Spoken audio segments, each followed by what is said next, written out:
Comrade সভাপতি, মঞ্চে comrade নেতৃত্ব এবং মঞ্চের নিচে যে সমস্ত নেতৃত্বগণ বসে আছেন তাদের সকলকেই আন্তরিক শুভেচ্ছা অভিনন্দন লাল সালাম জানাচ্ছি। সভাটা অনেকক্ষণ আগে শুরু হয়েছে, এতক্ষণ সভা চললে মানুষ কতক্ষণ বসে থাকবে? আসলে আমরা যা বলার তা বলবো, যা করার তা আপনারা করবেন। সবটা বলার উপরে নির্ভর করে না, তবুও সবাই আসতে হয়েছে, আপনাদের সামনে দুই এক কথা বলতে হবে। আমাদের দেশের মানুষ, আমাদের দেশ অত্যন্ত বিপদের মধ্যে আছে। সেই সময় দাঁড়িয়ে আমরা কলকাতার একটা মহানগরীতে এই সভা করছি। এই সময়ে আপনারা দেখেছেন দেশ যখন বারে বারে বিপদে পড়েছে, বামপন্থীরাই কিন্তু বারে বারে রক্ষা করার চেষ্টা করেছে। আমাদের দেশ যখন বিপর্যস্ত, হিন্দু মুসলমানের দাঙ্গা, আমাদের দেশটা কোন দিকে যাবে?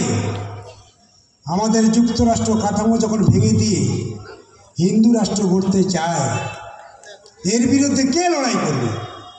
বামপন্থীরাই লড়ে। সেই জন্য আপনারা দেখেছেন যেদিন থেকে আমাদের দেশের এই বিপদ বাড়ছে, এটা যখন বোঝা যাচ্ছে, তখন আর কোনো দল না কিছু করলেও বামপন্থীরা চুপচাপ বসে থাকতে পারে না। তাই বামপন্থীরাই দায়িত্ব নিয়ে গোটা দেশের সমস্ত রাজনৈতিক দলকে ঐক্যবদ্ধ করার দায়িত্ব পালন করছে বামপন্থীরা। সেই কাজ এবারও আমাদের করতে হচ্ছে। দেশ কোন দিকে যাবে, মানুষ কোন দিকে যাবে, বিরাট বড় দায়িত্ব আমাদের কাঁধে আসছে। ভারতবর্ষের মানুষ কোন দিকে রায় দেবে? কে আবার দিল্লির গদিতে যাবে? যে লোকটা 11 দিন না খেয়ে উপোস করে গোটা দেশের মানুষকে বোকা বানাতে যায়, 11 দিন উপোস করে সে একেবারে হিন্দু ধর্ম, সনাতন ধর্ম পালন করছিল ওই রামলালার জীবন দান করার জন্য। 11 দিন পরে সে গেল গঙ্গা জলে ডুব মারতে, তারপরে গেল সেই অযোধ্যায় রামলালার জীবন দান করার জন্য। সব দেশের লোক তাকিয়েছিল, পৃথিবীর লোক তাকিয়েছিল, ভারতবর্ষ কী হচ্ছে? একটা যুক্তরাষ্ট্র কাঠামোর দেশ, সেই দেশের একটা প্রধানমন্ত্রী, ভারতবর্ষের প্রধানমন্ত্রী, সে হাত জোড় করে পুজো করছে আর নদীতে স্নান করছে, পুজো দিতে যাচ্ছে। ব্যাপারটা বুঝতেই পারছে না পৃথিবীর লোক যে ভারতবর্ষের হলোটা কি। যে ভারতবর্ষের দিকে পৃথিবীর অন্য অন্য দেশ তাকিয়ে থাকে, সেই ভারতবর্ষের প্রধানমন্ত্রী এই কাজ করছে। যখন সে পুজো দিচ্ছে, রামলালার জীবনদান করছে, সেই সময় ভারতবর্ষে সবচেয়ে বেশি বেকারের সংখ্যা, সবচেয়ে বেশি কৃষক আত্মহত্যা করছে, কৃষকের আত্মহত্যার লাইন পড়েছে, ছেলেমেয়েরা কাজ না পেয়ে ভিন রাজ্যে চুরি করছে। আমাদের রাজ্যে খোলা আকাশের নিচে নিজের যোগ্যতা বিবেচনা করার জন্য বলছে আমি চাকরি পাবো, আমাকে চাকরি দাও, চাকরি দাও। সময় দাঁড়িয়ে তিনি পুজোটা দিচ্ছেন। আমি শুধু আপনাদেরকে ভাবার জন্যই কথাটা বললাম, ভারতবর্ষের প্রধানমন্ত্রী কি শুধু হিন্দুদের? আর কারো না? আমাদের যুক্তরাষ্ট্র কাঠামো, ভারতবর্ষ মানে কি আমরা এই বুঝি? সেজন্যই আমি কথাটা আপনাদের সামনে উপস্থিত করলাম। বিবেচনা আপনারা করবেন। যে লোকটা 1914 সালে 2014 আসার পর থেকে ধারাবাহিকভাবে দেশটাকে বিক্রি করার কাজ শুরু করেছে, ধারাবাহিকভাবে আমাদের সম্পদ বিক্রি করছে, ধারাবাহিকভাবে জাতপাতের দাঙ্গা লাগাচ্ছে, সেই লোকটা আবার থাকবে? সেই দলটা আবার যাবে? নাকি যারা দেশটাকে রক্ষা করার জন্য, যারা দেশটার ঐক্য বজায় রাখার জন্য, মানুষকে রক্ষা করার জন্যে, পেটের ভাতের জন্যে, বেকার ছেলে মেয়েদের কাজের জন্যে, শিক্ষার জন্যে, স্বাস্থ্যের জন্যে, গ্রাম বাংলায় আর যাতে কম ওজনের বাচ্চা না ভূমিষ্ঠ হয় তার জন্য যারা লড়াই করছে, তাদের পক্ষে থাকবে? এ দায়িত্ব কার? শুধু কমিউনিস্ট পার্টি, সিপিএম পার্টির একার পক্ষে সম্ভব নয়। ভারতবর্ষের আপামর জনসাধারণ, তাদেরকে এই দায়িত্ব নিতে হবে। আপনারা পশ্চিমবঙ্গের একটা মহানাগরিক, অত্যন্ত গুরুত্বপূর্ণ, উন্নত চেতনা সম্পন্ন নাগরিক আপনাদেরকে এই দায়িত্ব নিতে হবে। আমরা বিশ্বাস করি পশ্চিমবঙ্গের মানুষ, কলকাতা মহানগরীর উন্নত জীবনযাপনে যারা অভ্যস্ত, উন্নত চিন্তা যাতে গ্রাম বাংলায় আপনাদের ছড়িয়ে যায়, সেই দায়িত্ব আপনারা পালন করেন। এবারও নির্বাচনে আমি বিশ্বাস করি, আশা করি আপনারা সেই দায়িত্ব পালন করবেন। দুটো কথা না বললে হয় না। নরেন্দ্র মোদী যেদিন থেকে গেছে সেদিন থেকে সবচেয়ে গরিব যাদের, পেট ভরসা যাদের, গতর ভরসা যাদের, তাদের সবচেয়ে বড় বিপদ হয়েছে। এদের জন্য কেউ ভাবে না। আপনারা লড়াই করেছিলেন, সংগ্রাম করেছিলেন, আন্দোলন করেছিলেন পশ্চিমবঙ্গ থেকে। যে আমরা পশ্চিমবঙ্গে 34 বছর ছিলাম, কিন্তু গরিবদের জন্য একটা আইন করতে পারিনি। শুধু বঙ্গের আইন না, এটা দেশের আইন দরকার। দেশে আইন হলে দেশের গরিবরা অন্তত সেই আইনের বলে কাজ পাবে। কিন্তু সেই আইনটা হবে কি করে? কে দায়িত্ব নেবে? যখন আমাদের দেশে 62 জন এমপি, তখন আমরা ভাবলাম যে এবার বোধহয় একটা সুযোগ এসেছে আমাদের সামনে, এই সুযোগটা কাজে লাগাতে হবে। পার্লামেন্টের মধ্যে যারা আছে তাদেরকে বলা হলো, তোমরা পার্লামেন্টের ভিতরে লড়াই করো। আমরা কৃষক সভা সারা ভারতবর্ষের গরিব মানুষকে ঐক্যবদ্ধ করার দায়িত্ব নিচ্ছি। ভারতবর্ষের সব রাজ্যে গরিবরা এক হবে, ক্ষেত মজুররা এক হবে, প্রান্তিক চাষিরা এক হবে। লড়াইটা গ্রামে গ্রামে গর্জে উঠবে, রাজঝান্ডার মিছিলটা লম্বা হবে, কিন্তু পার্লামেন্টের ভিতরে তোমাদেরকে লড়াই করতে হবে। যে লড়াইয়ের মানে দাঁড়াবে গরিবদের একটা আইন। সেই আইনটা হয়েছে 100 দিনের আইন। সেই আইনের বলে আজকে সারা ভারতবর্ষের গরিব মানুষ কাজ পায়। তাই আপনারা এখানে যারা বসে আছেন, ভারতবর্ষের কোনো রাজ্যে গেলে যদি শোনে যে পশ্চিমবঙ্গ থেকে এসেছে, গরিবরা দেখবেন আপনাদেরকে লাল সালাম জানায়। গরিবরা আমাদেরকে সেলুট দেয়, এমএলএ মন্ত্রীদের না, সাধারণ লেংটি পড়া মানুষকেও, গামছা পড়া মানুষকেও ভিন রাজ্যের গরিব মানুষরা শ্রদ্ধা করে, সম্মান করে। কেন? যে ওদের লড়াই সংগ্রামের জন্য, ওদের আন্দোলনের জন্যে দিল্লিতে একটা আইন হয়েছিল, যে আইনের জন্য আজকের আমরা কাজ পাচ্ছি। এই জন্যই আপনাদেরকে সম্মান দেয় ভারতবর্ষের মানুষ, যে পশ্চিমবঙ্গের উন্নত চেতনা সম্পন্ন মানুষ, তাদের লড়াই সংগ্রাম আন্দোলন, গণতান্ত্রিক আন্দোলন গোটা ভারতবর্ষের মানুষকে সামিল করতে পেরেছিল। তাই আইন হয়েছে পার্লামেন্টে, সেই আইনের ফসল আমরা, তাই আমরা কাজ পাই। আর পশ্চিমবঙ্গে যারা এই আইনটা করলো, সেই রাজ্যে সবচেয়ে বেশি গরিবদের টাকা লুট হচ্ছে। গরিবদের টাকা লুট হচ্ছে, চাকরির টাকা লুট করছে মানে হয়, পঞ্চায়েতের টাকা লুট করছে মানে হয়, অন্য অন্য কর্মসংস্থানের টাকা লুট করছে, তারও একটা মানে বুঝি। কিন্তু আমাদের দেশেই যারা একেবারে সর্বোচ্চ গতর ছাড়া যাদের জীবন চলে না, গোটা রাজ্যে গতর বিক্রি না করলে যাদের খাওয়া হয় না, যে গতরের দাম না পেলে ছেলে মেয়েদের রান্না হয় না, উনুনে হাঁড়ি চড়ে না, বাবা মা যখন কাজে যায় তখন গ্রামের বাচ্চারা তাকিয়ে থাকে মা কখন আসবে, টাকা নিয়ে সেই টাকায় চাইলা নেবে, তারপরে আমার রান্না হবে। তাদের টাকাটাও লুট করতে হবে তৃণমূলের নেতা মন্ত্রীদের। তাই গরিবদের টাকা যে লুট করেছে, গ্রামের গরিব মানুষ তাদেরকে কখনো ক্ষমা করতে পারে না।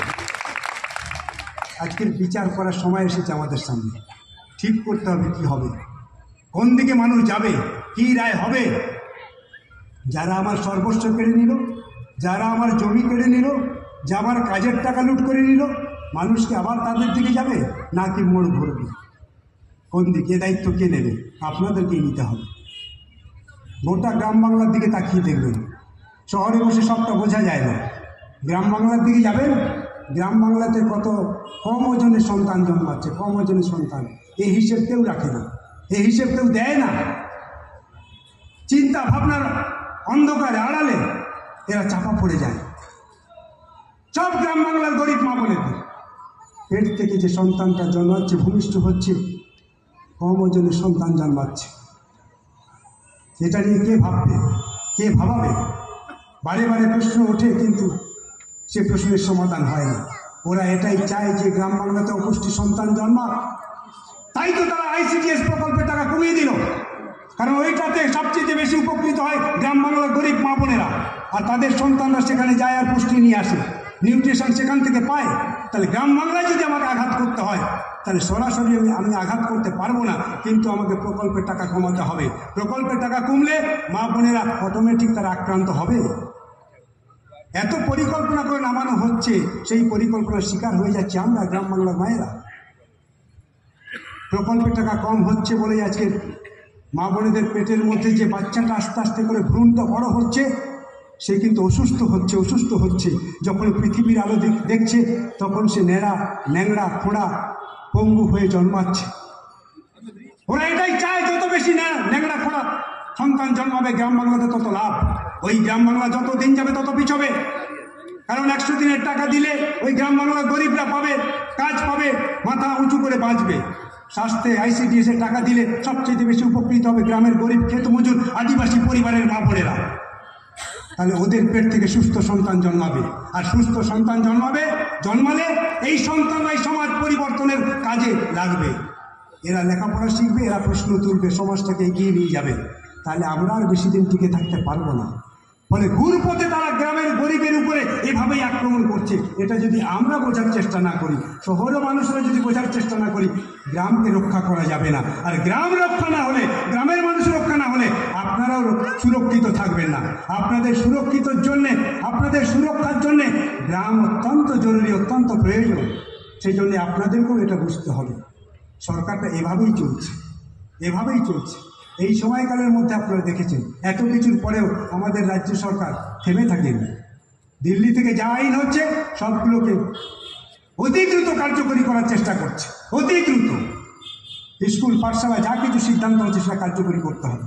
দিল্লি বলছে আর স্কুল করা যাবে না, লাইন দিয়ে তালিকা হয়ে যাচ্ছে। সবচেয়ে বেশি গ্রাম বাংলা স্কুলগুলোর অবস্থা খুব খারাপ। শহরে কিছু টাকা আছে, প্রতিদিন কাজ পাচ্ছেন, কোনো রকমের ছেলেমেয়েরা স্কুলে ভর্তি হয়ে যাবে। কিন্তু গ্রাম বাংলায় কী হবে? যে যার গতর সর্বস্ব, তার ছেলেটা কোথায় যাবে? প্রাইমারি স্কুল বন্ধ, হাই স্কুলে মাস্টার নেই, কোথায় যাবে, কি পড়বে? আমি যে স্কুলে পড়াশুনো করে এসেছি 36 জন শিক্ষক থাকার কথা, আজকের আছে 7 জন। 7 জন শিক্ষক একটা স্কুলে। যে স্কুলে 26 জন থাকার কথা সেখানে 5 জন। ধারাবাহিকভাবে গ্রাম বাংলাতে স্কুলগুলোতে এই অবস্থা আছে। এতে লাভ কার হচ্ছে, কাদের ক্ষতি হচ্ছে, কি চাইছে ওরা? এটাকেও আমাদেরকে বুঝতে হবে। এবার নির্বাচন এটা খুব গুরুত্বপূর্ণ।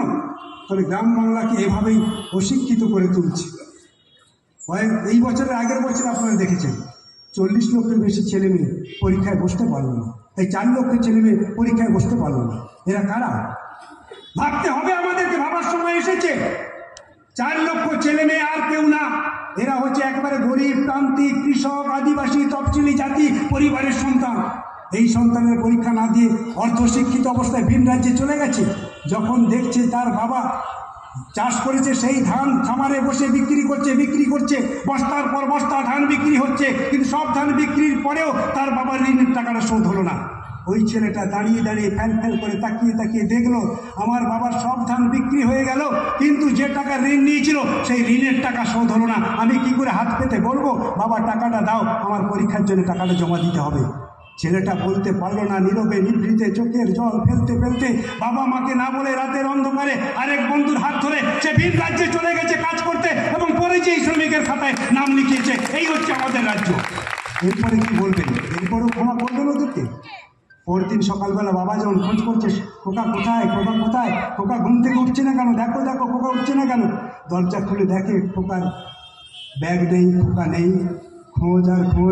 খুঁজতে জানা গেল তার বন্ধুর হাত ধরে সে চলে গেছে ভিন রাজ্যে কাজ করতে। সে বুঝলো যে ভিন রাজ্যে কাজ করলে আর কিছু হোক আর না হোক বাবা মার মুখে অন্তত দুবেলা মুখে খাবার তুলে দিতে পারবো। তাই অর্ধশিক্ষিত অবস্থায় সে চলে গেল, তার স্বপ্ন পূরণ হলো না। এই জায়গায় নিয়ে যাচ্ছে রাজ্য সরকারটা আমাদের। এই জায়গায় দাঁড়িয়ে আজকে আমাদের গুরুত্বপূর্ণ দায়িত্ব পালন করতে হবে। এর মাঝখানে একটা ঘটনা ঘটেছে, আপনারা দেখেছেন, সন্দেশখালী। গোটা রাজ্যের একটা ব্লকের একটা গ্রাম সন্দেশখালী, 9টা দ্বীপ, 13টা নদী, চারিদিকে নদী দিয়ে ঘেরা, একেবারে সুন্দরবনের প্রত্যন্ত এলাকা। ওপারে বাংলাদেশ, তারপরে সুন্দরবন। দ্বীপগুলো খুবই সুরক্ষিত তাদের পক্ষে, যারা ক্রাইম করে, যারা ডাকাতি করে, যারা চুরি করে, যারা খুন করে, তাদের জন্য উপযুক্ত জায়গা। এই জায়গা বাঁচতে হবে ওদেরকে। বাছা শুরু করলেন 2011 সাল। গোটা রাজ্যের লাল ঝান্ডা প্রায় তলানিতে চলে গেল। লাল ঝান্ডা কাঁধে নিয়ে চলার মতন সাহস কারো নেই। সেই সময় সন্দেশখালীর গরিব, ক্ষেত মজুর, আদিবাসী, তফসিলি জাতির মানুষ লাল ঝান্ডাকে জেতালো। আর সেই লাল ঝান্ডা যেদিন জিতেছে তার পরের দিন থেকে মমতা ব্যানার্জি যখন শপথ নিল, শপথ নেওয়ার পর দিন থেকে সন্দেশখালীর মাটিতে আক্রমণ শুরু হলো। ওটা চাই, ওটাই হচ্ছে আমার একমাত্র সুরক্ষার জায়গা। ওখানেই আমি আমার সব চোর গুন্ডা বদমাশ সন্তানদেরকে ওখানে আমি সুরক্ষিত রাখতে পারবো। কিন্তু ওই জায়গাটাকে লাল ঝান্ডা মুক্ত করতে হবে। ফলে একটার পর একটা দিনের পর দিন আক্রমণ বেড়েছে। 2011 থেকে জেতার পর থেকে ওই জায়গাটাকে দখল করার জন্য নানান রকমের আক্রমণ নামানো হয়েছে। দিনের পর দিন মানুষ আক্রান্ত হয়েছে। রাস্তাঘাট তার উপরে প্রলেপ দিয়েছে, বাড়ি ঘর তার উপরে নীল সাদা রং করে দিয়েছে। না, ওটা আমাদের দখলে। শেষ পর্যন্ত তারা বুঝলো, বাড়ি ঘর রং করে দুদিন পরে বলতে পারবে ওটা আমরা করেছি। রাস্তাঘাটে মেরামত করে দেওয়ার পরে লোকে বুঝবে আমরা করেছি। কিন্তু বামপন্থীরা এমন কিছু করেছে যা কোনোদিনের জন্য মানুষের কাছ থেকে কেড়ে নেওয়া যাবে না। সেটা কি হবে? তখন ওরা ঠিক করলো ওটাকে লুট করতে হবে, ওটাকে কেড়ে নিতে হবে। ওটা ওদের দখলে রাখলে হবে না। সবচেয়ে বড় কাজ যেটা করেছে, গরিবকে তারা জমি দিয়েছে, বর্গদার প্রতিষ্ঠিত করেছে। জমি লুট করো, পাট্টা জমি লুট করো। পাট্টা জমি লুট হয়েছে, বর্গদারকে তাড়িয়ে দিয়েছে। সব তাদের দখলে আনা হয়েছে। মানুষ ভূমিহীন হয়েছে, বিক্রি হয়েছে। তারপরে 100 দিনের কাজ লুট, 100 দিনের কাজের টাকা নেই। আইন মমতা ব্যানার্জিও মানে না, দিল্লির দাদাও মানে না, কেউ মানে না। 100 দিনে যে আইন করেছেন সব থাক, আমি কোনোটাই মানব না। কাজ করিয়েছি, অর্ধেক টাকা আমার সন্তানেরা খেয়েছে, ওটা আর উদ্ধার করা যাবে না। প্রয়োজনের আমি টাকা দেব, বরাদ্দ করবো, বরাদ্দ বাড়াবো, কিন্তু আমার যে সন্তানরা চুরি করেছে ওটাকে চোর বলা যাবে না, ও টাকা উদ্ধার করা যাবে না। দেখেছেন তো? এবার বলেছে কদিন আগে 21 লক্ষ জব কার্ড হোল্ডার থেকে টাকা দেবে। তারপরে তার ভাইকে বললো, না না দিদি, পিসিমা ওইটুকু দিলে হবে না, ওইটুকুতে পোষাবে না, কারণ ওদিকে ওই ইলেকট্রনিক বন্ড বন্ধ হয়ে যাচ্ছে, ওইখানে টাকা পয়সা বলে আর আমরা পাবো না। কিন্তু একটা সুযোগ আছে, এখান থেকেই টাকা আমাদের উদ্ধার করতে হবে, এই টাকা দিয়ে ভোট করতে হবে গ্রামে, ওটার সংখ্যা বাড়িয়ে দাও। তো কত বাড়াবো? বলে 59 লক্ষ। বলে 59 লক্ষ জব কার্ড হোল্ডারকে তারা টাকা দেবে। কজন টাকা পাবে না তার কোনো হিসেব নেই। আমরা বলেছিলাম নাম টাঙাও, কজন পাবে দেখো, ওটা টাঙালো না। এই যে 59 লক্ষ লোককে টাকা দিচ্ছে, মানে গরিব লোক যারা কাজ পাবে তারা টাকা পাবে না, কিন্তু তাদের পছন্দের অ্যাকাউন্টগুলোতে সব টাকা চলে যাবে। আর সেই টাকা দিয়ে তারা এবার পঞ্চায়েত নির্বাচনে আবার ভোট, এবার লোকসভা নির্বাচনে আবার ভোট করবে। তারা আবার নতুন কৌশলে তারা গ্রামে টাকা নিয়ে যাওয়ার ব্যবস্থা করলো। আমরা বারেই বলেছি, যারা চুরি করেছে তাদের টাকা উদ্ধার করলেই তো টাকা হয়ে যায়। কেন ঋণ করবেন? কেন আমাদের টাকা দেবেন? এই যে 59 লক্ষ লোককে টাকা দেবে, এটা কার টাকা?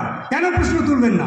কেন বলবেন না আপনারা ওটা আমার টাকা, আপনার টাকা, আমাদের হকের টাকা, আমাদের টাকা দিচ্ছে, অন্যায়ভাবে দিচ্ছে, তার চোরেদের সাপোর্ট করার, তার চোরেদের রক্ষা করার জন্য এটা দিচ্ছি, চোরেদেরকে বাঁচানোর জন্য এটা দিচ্ছি। ও টাকাটা কেন আদায় হবে না? কেন প্রশ্ন তুলবেন না? ভোটের সময় কেন বলবেন না ওটা আমাদের টাকা, ও টাকা নিয়ে আসুন? এই প্রশ্ন করার সময় এসেছে। এই সবগুলো আক্রান্ত হয়েছে সন্দেশখালী, কোনোটাতেই বাদ নেই। শেষ পর্যন্ত সন্দেশখালীর মা বোনেদের যে সম্ভ্রমটুকু ছিল, সেই সম্ভ্রমে আঘাত করল তৃণমূলের মোস্তান বাহিনী, গুন্ডা বাহিনী। শেষ পর্যন্ত গ্রামে গ্রামে গিয়ে মা বোনেদেরকে রাতের বেলায় তাদের অফিসে আনা শুরু করল। এরকম কোনোদিন শুনেছেন? এই জিনিস কখনো হয়? রাত্রেবেলা মা বোনেদেরকে পার্টি অফিসে ডেকে নিয়ে আসবে, তাদের পছন্দের মতন কাজ করাবে। ইয়ার কি পেয়েছ ওরা? গ্রামের গরিব বলে যা খুশি তাই করবে, আর গ্রামের গরিবরা মেনে নেবে? বেশি দিন মেনে নেওয়া যায় না, বেশি দিন মানেনি তারা। দেয়ালে পিঠ থেকে গেছে অভাব অনটনে। তারপরেও যখন সম্ভ্রম নিয়ে টান পড়েছে, তখন সন্দেশখালীর মানুষ, সন্দেশখালীর মা বোনেরা আর চুপচাপ থাকতে পারেনি। তাই সকলে ঐক্যবদ্ধ হয়ে সব ঝান্ডা ফেলে দিয়ে, সব জামা কাপড় খুলে দিয়ে আজকের এক সুরে একসঙ্গে কাজ করার জন্য তারা আন্দোলনে সামিল হয়েছে। একটাই জামা, সন্ত্রাস মুক্তির জামা, সন্ত্রাস মুক্তির বস্ত্র তারা পরে আজকে লড়াই করছে। অভাব অনটন সন্দেশখালীর মা বোনেদেরকে লোহার মতন শক্ত করে তুলেছে, দৃঢ় করেছে মনটাকে। চোখে জল আর ওদের পড়ে না। সেই জায়গায় দাঁড়িয়ে আমরা যখন দেখলাম যে সন্দেশখালীর মানুষ এত বিপদের মধ্যে আছে, যে বড় আসামি সেই শেখ শাহজাহানকে ধরতে পারছে না, পালিয়ে বেড়াচ্ছে, পুলিশ তাকে গার্ড করে রেখেছে, সেই সময় দাঁড়িয়ে তৃণমূলের নেতা মন্ত্রীরা গিয়ে নাচ গান করছে। আর আমাদের ঘরের ছেলেমেয়েরা যখন সন্দেশখালী যাচ্ছে তাদেরকে আটকানো হচ্ছে, আমাদের কেউ যেতে পারবে না। বাচ্চা বাচ্চা ছেলেমেয়েরা যাচ্ছে মানুষদের সঙ্গে দেখা করার জন্য, তাদেরকেও আটকে দিচ্ছে। শেষ পর্যন্ত ছদ্মবেশে যেতে হয়েছে। এই আমাদের মীনাক্ষী এখানে বসে আছে, মীনাক্ষীকে যেতে দেওয়া হবে না, সে যেতে পারবে না, তাদের সামনে কথা বলতে পারবে না। আর ওই তৃণমূলের নেতারা যারা চুরি করেছে তারা গিয়ে মানুষকে আবার ভড়কাবে, এটা আমরা কখনো মেনে নিতে পারি না। সেই জন্য শেষ চেষ্টা করা হয়েছে ওখানে যাওয়ার জন্য, সব রকম পুলিশের বাধা ব্যারিকেড ভেঙে দিয়ে লুকিয়ে চুরিয়ে যেভাবে হোক মানুষের কাছে আমাদের কর্মীরা পৌঁছেছে, আমাদের যুব কর্মীরা পৌঁছেছে, নেতারা পৌঁছেছে। বামপন্থীরা থেমে থাকতে পারে না, আগেই বলেছি। আজকে সেই জায়গায় দাঁড়িয়ে সন্দেশখালীর একটা বিরাট আগুন ছড়িয়ে পড়েছে গোটা রাজ্য জুড়ে, গোটা দেশ জুড়ে। মানুষ দেখছে সন্দেশখালীর এই আন্দোলনকে। সন্দেশখালীর এই আন্দোলনকে আমি কুর্নিশ জানাই। আমাকে দায়িত্ব দেওয়া হয়েছিল, এই রাহুল দ্বারা বসে আছে এখানে, বলেছিল সন্দেশখালী আর কে দেখবে, ভূমিপুত্র তো নিরাপদ, ওকেই সব করতে হবে। কিন্তু নিরাপদ সেই কাজটা করতে পারেনি, নিরাপদ গ্রামের গরিবকে রক্ষা করতে পারিনি। এত অত্যাচার, এত সন্ত্রাস গোটা বছর ধরে আমরা চেষ্টা করলেও সেই কাজ করতে পারিনি তৃণমূলের হারমাত বাহিনীদের কাছে। যত দিন গেছে তত বামপন্থীরা দুর্বল হয়েছে, আর বামপন্থীরা যত দুর্বল হয়েছে তত মা বোনদের ইজ্জত নিয়ে তারা খেলা করেছে। বামপন্থীরা যত দুর্বল হয়েছে তত গ্রামের গরিব মানুষের স্বার্থ ভুলঞ্চিত হয়েছে। সেই জায়গায় দাঁড়িয়ে আজকে সন্দেশকালের এই আন্দোলনকে আমি কুর্নিশ জানাই, আমি শ্রদ্ধা জানাই তাদেরকে। যা আমি করতে পারিনি তা গ্রামের গরিবরা করে দেখিয়েছে, যা আমাদের করার কথা ছিল তা গ্রামের মা বোনেরা করেছে। মা বোনেদের এই আন্দোলনকে হাতিয়ার করে গোটা রাজ্য জুড়ে আমাদের মানুষের কাছে যেতে হবে, মানুষকে বুঝিয়ে দিতে হবে। দেয়ালে যখন পিঠ থেকে যায়, অত্যাচারে মানুষ যখন আর সরতে পারে না, তখন শেষ পর্যন্ত সামনে এগোনো ছাড়া আর কোনো বিকল্প রাস্তা থাকে না। আজকের দিল্লিতে যে ভোট হচ্ছে, এই সময় দাঁড়িয়ে গোটা দেশের মানুষ আমাদের দেয়ালে পিঠ থেকে গেছে। আমাদের সামনের সারিতে এগোতে হবে, লাল ঝান্ডাকে লম্বা করতে হবে। লাল ঝান্ডা লম্বা হলে গরিবের স্বার্থ সুরক্ষিত হবে। লাল ঝান্ডা লম্বা হলে আমার আপনার ঘরের সন্তানের লেখাপড়া হবে। লাল ঝান্ডা সুরক্ষিত হলে আমাদের ঘরের ছেলে মেয়েদের চাকরি নিশ্চিত হবে। লাল ঝান্ডা সুরক্ষিত হলে কৃষক তার জমি ফেরত পাবে। লাল ঝান্ডা সুরক্ষিত হলে কৃষক তার ফসলের দাম পাবে। সেই কাজটা আপনাদের করতে হবে। তৃণমূল যাই করুক না কেন, তৃণমূল বিজেপির মধ্যে কোনো তফাৎ নেই। সেই জন্য এই দুটো শক্তিকে আমাদের পরাস্ত করার শপথ নিয়ে আজকের ফিরে যেতে হবে। আপনাদের মনে রাখতে হবে, আমাদের রাজ্যে লাল ঝান্ডা যখন ছিল তখন কিন্তু বিজেপি আসতে পারেনি। লাল ঝান্ডা যেদিন দুর্বল হয়েছে সেদিন থেকে বিজেপি আমাদের রাজ্যে এসেছে। ঘাস যেদিন জন্মেছে আমাদের রাজ্যে সেদিন থেকেই গরু আসা শুরু করেছে। রাজ্যে ঘাস থাকবে আর গরু আসবে না, তা কখনো হয় না। আর গরুকে যদি আটকাতে চান, ঘাসকে গোড়া থেকেই তুলে ফেলতে হবে। সেই জন্য ঘাস তোলার দায়িত্ব হচ্ছে আমাদের রাজ্যের মানুষের। সেই কাজ আপনারা করবেন এই প্রত্যাশা রেখে আপনাদের সকলকেই অভিনন্দন, লাল সালাম জানিয়ে আমার কথা শেষ করছি। ইনকিলাব জিন্দাবাদ, সিপিআইএম বামপন্থী জিন্দাবাদ।